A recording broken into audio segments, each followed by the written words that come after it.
Bueno, gaurkoan bueltan gaude, gure ohiko tokian, edo orain arte ohikoa izan den tokian.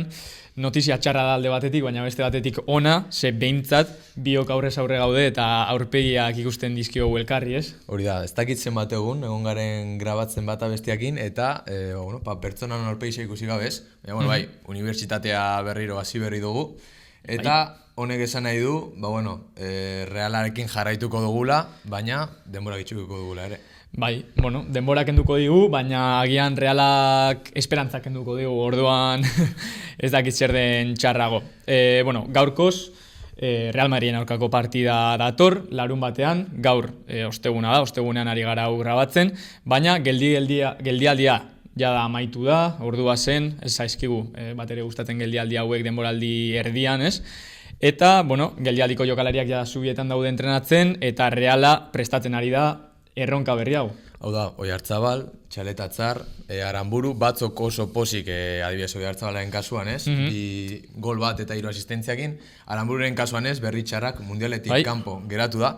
Eta albiste bezala, datorren urteko, iraileko geldialdi hau 3 asteko izango da. Bai, gero uste dut beste bat kenduko dutela, baina hau luzeago izango da. Hori da, irailekoa eta horrekoa batuko dute, eta hori. Hori da, Txaletatzarrek ere jokatu du, Kroaziarekin, 11koan egon da gainera, eta, gero badauzkagu beste albiste batzuk, Oskarson, urria erdira arte, gitxi gora bera kanpoan egongo dela, Elustondo aita izan dela oraingo astean, eta ez dakigula zenbat entrenatu duen, Jangel ere oraingoz kanpoan dagoela, orduan ez dakigu oso ondo taldea nola heltzen den Real Madriden aurkako partida honetara, baina badakiguna da, ia jokalari guztiak izango dituela Sergio Franciscok. Eta urrian zedakau, Xabi Alonsoren bueltarekin batera, ligan dagoen liderra, Real Madrid, 3-3 garaipen, Atletikekin batera, talde oso gogorra, a priori nik uste Bartzarekin lehiatzeko banaiko parekatuta daudela, ez?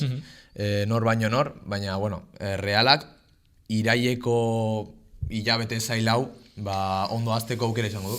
Bai, ondo hasteko garaipen batekin, baina agian Realak bizi duen momentu zail horretatik ateratzeko aurkari txarrena da, ez? Ez da agian testuinguru txarrena zer Realak etxean jokatuko du bere jendearen aurrean, baina aurkari moduan ligan 3 partida irabazi dituen aurkaria dituen jokalariekin ikusi dugu pasaden urtean baino ideia egonkorrago bat eta finkoagoa duela jokatzeko orduan Xabi Alonsok eman diona taldeari, orduan ez da bat ere erraza izango, eta gainera aurrekariak orain momentuan ez dira oso onak, ez? Ez, azkenengo 2 urteetan Realak ez du garaipena lortu Real Madriden kontra, egisa da gau oso politxak bizi ditugula Realarekin, ez? Adibidez, Bernaboko partida.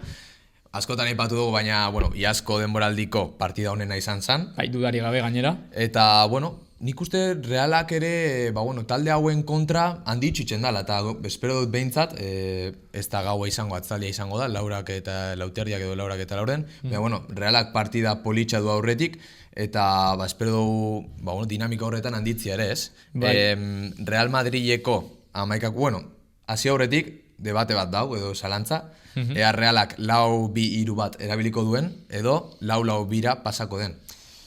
Nik Bretosen azken prentxaurrekoa entzunda Realak merkatu honetan egin dituen mugimenduak ikusita, eta orain momentuan eskuragarri dituen jokalaria kontuan izan da, nik uste dut aldaketa bat egon daitekela, ez dakit lehenengo partidan izango den, ze azkenean jokalariek kontzeptuak jaso behar dituzte, jokalari berriak sartu dira, ordan ez da erraza izango eta ez dakit oraingo partidan izango den, baina nik uste dut aukera hori mai gainean dagoela.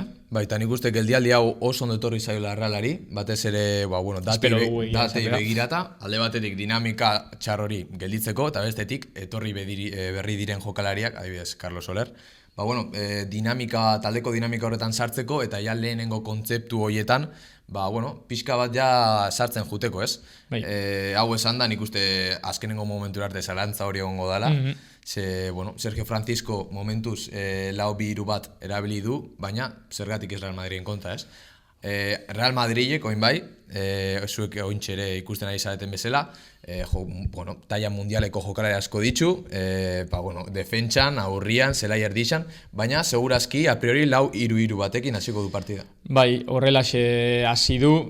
Azkenean hamaikakoak, hasierakoak ez dira izaten gero hain garrantzitsuak, ze partidaren zehar taldeak aldakorak izaten dira, testu inguruak markatzen du taldeak nola jokatuko duen, orduan, hasiera baten hola irten daiteke, hau izan da bere hamaikako estelarra esango duguna orain arte ez, gainera, merkatuan oso modu interesgarria mugitu den taldea izan da, fitxaketa oso onak egin ditu, gazteak hori da. Hausen, Carreras, gero Arda Güler berreskuratu du ere Xabi Alonsok, bere gustokoa den jokalari bat, orduan, guk uste dugu, hau izango dela Real Madriden hamaikako anoetan, eta honi egin beharko diola aurre Realak. Aurreko ontsa ipatozun testu ingurua ikusita, aurreko partietan bloke basu baten kontra ikusi du bere burua Real Madridek, eta guk segurazki ez dugu ikusiko hori anoetan, ez?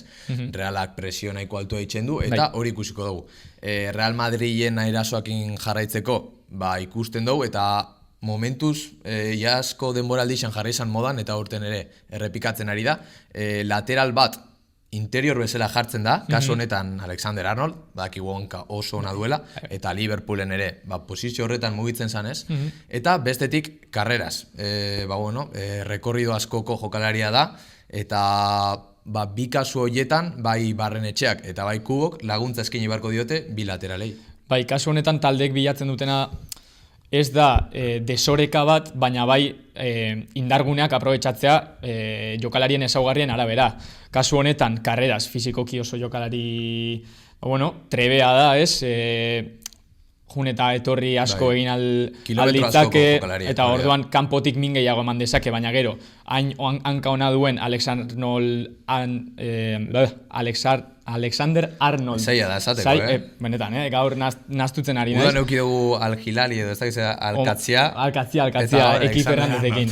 Alexander Arnold horren hanka onarekin, nik uste dut, barrutik ibiliko dela, eta jada Inglaterrako selekzioan ere jokatu izan du zelai erdian. Honek ez du izan nahi, defentsiboki ez duela lanik egingo, baina agian Barrene, hain momentu honean egonda, bai aprobetxatu dezakegu alde horretatik mina egiteko, ez? Eta bi jokalari hauek zetarako daude?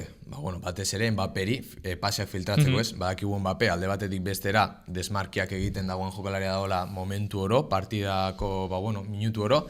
Guk bi zentral ditugu hor, orduan lana zatitu dezake hor Realak, eta bixen artean zehozerrin, baina argi eta garbi ikusten da, jokalari asko pilatzen dituztela area inguruan. Orduan, kasu horretan, pasiak lehenengo tokeko pase horiek, kontu zeuki behar du Realak. Horrelako taldeen aurka zaila izaten da, defenditzen ari zarenean eta baloia berreskuratzen duzunean, zure areatik ateratzea ez bada baloia 50 metrora bidalita, ez? Azkenean, jokalari asko igotzen dira, gero, zelai erdian ikusten dugu ere orain horren modan dagoen karratu hori osatzen duela kontraerasoak geldinka horrekin, baina zaila izango da hortik ateratzea, eta azkeneko partidan, azken bigarrenean Real Madridek Ovidoren aurka jokatu zuenean, erakutsi zuen, ez? Embotellamiento hori ematen dela, horrela esaten da erderaz, euskeraz ez dakit nola esan dezakegun. Baina bai, Realak jakin beharko du kontraerasora nola atera, egia esan, Real vertikalago bat ikusi dugu Sergio Franciscorekin momentu batzuetan, baina ez agian argumento nagusi moduan, ez? Kontraerasorrek. Alde batetik, gero ere, eztabaidatzeko dau txaletatzar edo Jon Martin jokatuko duan, gisa esan da partidoso fisikoa eta nik uste esperientzia beharra izango dela parte honetan, orduan txaletatzarren, txaletatzarren gaur izenekin hori hartzen da, apustengo duela Realak, eta hori, azkenean ikusi beharko du Realak, batez ere, trantsizioietan nola ibiliko danez, badakigu Real Madrid trantsizioetan bere indargunia dela, eta Realeko kasuan bere aholgunia. Ikusi genuen Ovidoren kontra gorrotxak falta itxeko 40 metro minguru eukizitzuela, eta zoala orduan, kasu honetan, trantsizioiek mostia izango da garantzitsuena. Orduan zuk esaten duzu, azkenean, bi zentralak jokalari baten aurka egongo direla, Mbapperen aurka, eta ikusi beharko duela Realak nola defendatu, ez? Azkenean Durandiko jokalari horiek, ez aprobetxatzeko, ez? Gero, Real Madriden erasua hau izan da, ontxe defentsara pasatzen bagera, badakigu presio altua duela, gero linea defentsiboa ere oso altua duela, eta azkenean, bueno, etxaia edo aurkaria bere arean itotzen du. Bai, hortik ateratzea ez da erraza izango, baina agian Gorrotxa Zubimendiren paper hori hartzen garrantzitsua izan daiteke, ez? Badakigu Txaletatzar eta Zubeldiak baloiaren irteera garbi bat izan dezaketela, baina ez dela erreza izango horrelako presio altu baten aurka, Güler eta Mbappé hor puntan izango ditugu, eta gero zelai erdian, nik uste dut tarteko pase hori gelditzen saiatuko direla Gorrotxaren gainean, baina garrantzitsua izango da ere, zelai erdiko beste bi jokalariak kasu honetan Soler eta Brais jarri ditugu, hor pixkat lekua egitea. 3-4 pasetan beste zelaian jartzia, ez? Nik uste, eta esango nuke, Gorrotxaren partida izango dela benetan, partidaren emaitza markatuko duan gauzetako bat, ez? Eta gainera, bere mailan neurtzeko eta bere benetan, gaur egungo egoera ulertzeko ere balio izango digula. Partida honetan ikusiko duea Gorrotxa benetan prest dauan Realian jokatzeko eta Realeko amaikako honetan oso garrantzitsua izateko, edo ez? Nik uste honekin ez diogu nahi presio gehiagiri sartu jokalariari, baina egia da, ze azkenean esperantza handia daukagu berarengan, eta Real Madrid baldin badatorra noetara, horretako balio izango digu, ez? Ez, horregatik, gure partetik, nik uste ez daula gehitzeko, porran edo zualdoguin, naiz eta nahiko gafe izan. Porra nik 2-1 hautatzen dut, burura lehen etorri zaidan emaitza. Nik 2-0 esangot. Ez dago gaizki, garaipena bion kasuan, ez da erraza izango, aipatu behar da ere, guk amaikakoan jokalari batzuk jarri ditugula, baina gero aldaketaren bat egon daiteke, ez direla jokalari hauek irteten, eta